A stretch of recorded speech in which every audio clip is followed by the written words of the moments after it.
Great Nicobar project को 2021 में government ने लॉन्च किया था ताकि इंडियन ओशन रीजन के अंदर अपनी प्रेजेंस को बढ़ा सके, क्योंकि ये एक स्ट्रेटेजिकली इंपॉर्टेंट लोकेशंस पर है। इसके अंदर गवर्नमेंट वहां पर कोर इंफ्रास्ट्रक्चर डेवलपमेंट करने वाली थी, जैसे कि इंटरनेशनल कंटेनर ट्रांसशिपमेंट टर्मिनल्स, क्योंकि आप ये समझिए इंडियन पोर्ट्स के अंदर आज की डेट में डीप वाटर बर्स कार्गो शिप यानी कि बड़े शिप को हम डॉक नहीं कर सकते। उसके लिए हमको कोलंबो और सिंगापुर के पोर्ट्स के ऊपर डिपेंड रहना पड़ता है। और हमारे पड़ोसी देश भी जैसे म्यांमार, चाइना, श्रीलंका भी आज की डेट में डीप वाटर फैसिलिटीज बना रहे हैं ताकि वो ट्रेड को कैप्चर कर सके। ये पोर्ट गलाथिया बे में लोकेटेड है, जिसकी close proximity international shipping lane से इसकी strategic as well as economic दोनों इंपोर्टेंस को बढ़ा देता है। स्ट्रेटेजिक ऐसे क्योंकि ये मलक्का स्टेट के लगभग 40 नॉटिकल माइल्स की ही दूरी पर है, तो इंडिया जब चाहे उस चोक पॉइंट को ब्लॉक कर सकता है इन केस ऑफ अगर हमारा फ्यूचर में कोई कॉन्फ्लिक्ट होता है चाइना के साथ या किसी दूसरे देश के साथ। और इकोनॉमिकली इंपोर्टेंस ऐसे है इसकी क्योंकि आप ये समझिए जो ट्रैफिक, जो शिप्स आज के टाइम में इंडिया के पास में ट्रांसशिपमेंट पोर्ट होने ना की वजह से कोलंबो और सिंगापुर पोर्ट के ऊपर डिपेंड रहते हैं, वो अब इंडिया में डॉक करेंगे और यहां पर ट्रेड बढ़ेगा। दूसरी स्ट्रेटेजिक लोकेशन है इस प्रोजेक्ट के अंदर कैंपबेल बे, जहां पर ऑलरेडी इंडियन नेवी का बेस है, वहां पर मिलिट्री प्रेजेंस है इंडिया की, और वहीं पर मेगा इंफ्रास्ट्रक्चर भी डेवलप करने की बात की जा रही है क्योंकि वहां पर आईएनएस बाज ऑलरेडी स्टेशन है इंडिया का, तो वहां से भी क्लोज प्रोक्सिमिटी है मलक्का स्टेट के साथ में।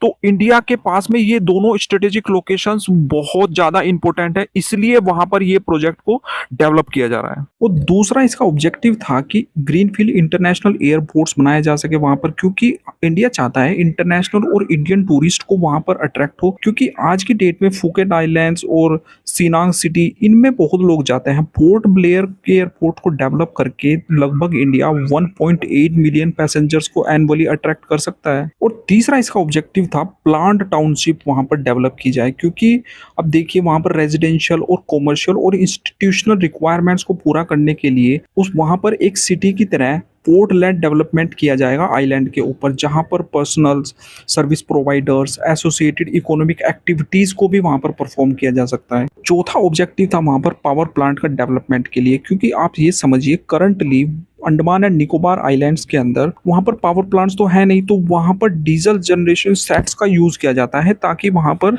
इलेक्ट्रिसिटी को जनरेट किया जा सके। 2021 में गवर्नमेंट ने इस प्रोजेक्ट को इनिशिएट तो कर दिया था, लेकिन इन्वायरमेंटल क्लियरेंस की वजह से ये प्रोजेक्ट अभी तक अटका हुआ था। फरवरी 2026 में इसको एनजीटी ने क्लियर किया ऑन ए स्ट्रेटेजिक बेसिस। उन्होंने कहा कि ये स्ट्रेटेजिकली इंपॉर्टेंट प्रोजेक्ट है इंडिया के लिए, तो इसमें इन्वायरमेंट थोड़ा सा हम इग्नोर कर सकते हैं, और यही कारण है कि अपोजिशन के लीडर राहुल गांधी इस प्रोजेक्ट का अपोज कर रहे हैं, क्योंकि इसमें समझिए 1.82% वहां का फॉरेस्ट एरिया को काटा जाएगा, लगभग 18 लाख के आसपास पेड़ कटेंगे। तो और वहां पर की जो इंडिजिनस कम्युनिटीज हैं जैसे कि शोम्पेन ट्राइब हो गया, निकोबारीज हो गया, उनका भी डिस्प्लेसमेंट का इन्होंने इशू उठाया है, लेकिन गवर्नमेंट ने इन सब इश्यूज को टैकल किया है। गवर्नमेंट ने इसके लिए स्टेप्स बताए हैं कि जो फॉरेस्ट कटेगा, वहां से जो ट्रीज कटेंगे, उनके लिए हम कंपेंसेटरी एफोरेस्टेशन करेंगे। स्टेट्स लाइक हरियाणा में बड़े लेवल पे एफोरेस्टेशन किया जाएगा, और जो ट्राइब्स है वहाँ की इंडिजिनस, उनको डिस्प्लेस नहीं किया जाएगा, क्योंकि हम प्रोजेक्ट को इस तरीके से डेवलप करेंगे वहां पर प्लान मैनर में ताकि इनके ऊपर इम्पैक्ट ना आए। अब इसको स्ट्रेटेजिकली इंपोर्टेंट गवर्नमेंट ने क्यों बोला है कि इंडियन ओशन रीजन के अंदर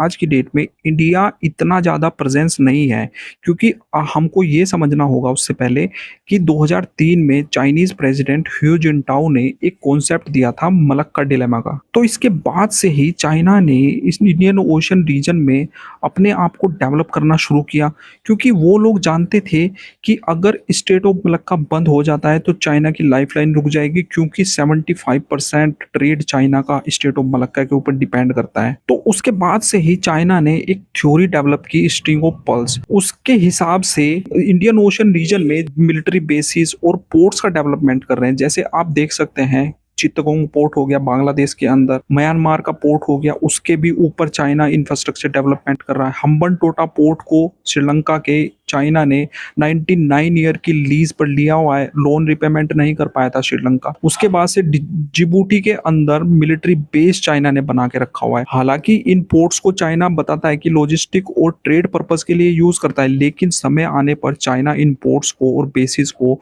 मिलिट्रीली भी इंडिया के अगेंस्ट यूज कर सकता है, और इंडिया की पोजीशंस जो इंडियन ओशन रीजन में एक स्ट्रॉन्ग पोजीशन होनी चाहिए वो कॉम्प्रोमाइज हो सकती है। और दूसरा, चाइना इन सब पोर्ट्स और बेसिस को इंडियन के ऊपर सर्विलांस और नेवल मूवमेंट को ट्रैक करने के लिए भी करता रहा है, और समय समय पर वो सबने सारे देशों ने इसका विरोध भी किया है। लेकिन 2001 से इंडिया ने भी अंडमान एंड निकोबार में एक कमांड स्टैब्लिश की थी जो कि ट्राई सर्विस थिएटर कमांड बोलते हैं, जिसको पोर्ट ब्लेयर में, जिसका नाम आज की डेट में विजयपुरम भी है, ये भी याद रखिएगा। उसके बाद से जैसे चाइना ने इंडिया के अराउंड इंडियन ओशन रीजन में स्ट्रिंग ऑफ पर्ल्स को खड़ा किया इंडिया को घेरने के लिए, वैसे ही इंडिया ने भी अपना कॉन्सेप्ट लेके आए नेकलेस ऑफ डायमंड।